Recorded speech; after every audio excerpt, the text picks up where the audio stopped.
وبعد بقى ما الكبد استوت في نص سوا كده فعلها برضو مع القوانص.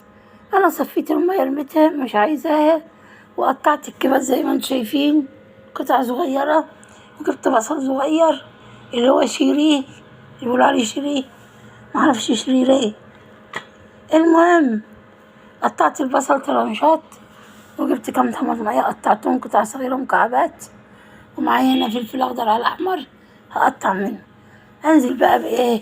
بالبصل في الزيت زي ما انتم شايفين كده، ونشغل البوتاجاز عشان نعمل احلى كبده مشويه.